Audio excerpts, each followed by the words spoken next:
എന്തോ അമ്മ രാവിലെ എണ്ണീറ്റിട്ടയോ പണിയൊക്കെ കഴിഞ്ഞു. ആ മരണ വീട്ടിൽ പോകണ്ടായോ? അപ്പോൾ അമ്മ രാവിലെ എണീച്ചു ഇടിയപ്പം പുഴുങ്ങി വെച്ചു. കൊള്ളാം. പെട്ടെന്നൊരു തട്ടിക്കൂട്ടി ഒരു മുട്ടക്കറി വെച്ചു. പിന്നെ കഞ്ഞി വെന്ത് കിടക്കും. ചോറൊക്കെ റെഡിയായി. മുട്ടക്കറി പെട്ടെന്ന് വെച്ചെന്ന് വെച്ചാൽ മുട്ടക്കറി വെച്ചോ? നമ്മുടെ എല്ലാം ആയി, റെഡിയായി. ഇടിയപ്പം ആയി, മുട്ടക്കറിയായി, കഞ്ഞിയായി, മെഴുക്കുവരട്ടിയായി, മീൻകറിയായി.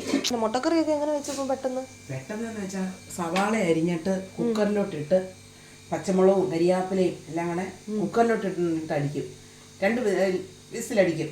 2 വിസിലടിച്ച് കഴിഞ്ഞ് ഓഫാക്കിയിട്ട് എണ്ണയിലോട്ട് അത് കോരി ഇടാമെങ്കിൽ നമുക്ക് പെട്ടെന്ന് അത് വഴണ്ട് കിട്ടും. ഇല്ല പച്ച സവാള ഇട്ട് വഴറ്റി എടുക്കാൻ ഇച്ചിരി ബുദ്ധിമുട്ട്. അന്നേരം കറിക്ക് കൊഴുപ്പും കിട്ടും. ആ സവാള സവാള വെന്തമുണ്ട്, അതിന് കറിക്കൊരു കൊഴുപ്പും കിട്ടും. അങ്ങനെ ഞാൻ ഇങ്ങനെ ചെയ്തിട്ടൊന്നുമില്ല. ഇനിയിപ്പോ ഇങ്ങനെയൊക്കെ നോക്കണം. എളുപ്പമാണ്. എണ്ണയും കുറച്ച് മതി. മറ്റേ പച്ച സവാള ഇട്ട് വഴറ്റുമ്പോൾ എണ്ണ കൂടുതൽ വേണം. അപ്പൊ ഇതാകുമ്പോഴേ എളുപ്പമാണ്, നമ്മുടെ കാര്യവും എളുപ്പം നടക്കും. എണ്ണയും കുറച്ച് മതി. പുതിയ പുതിയ ട്രിക്കുകൾ. കാലത്തൊക്കെ എല്ലാം എണ്ണയൊക്കെ കുറച്ചല്ലേ എല്ലാവരും ഉപയോഗിക്കുന്നത്.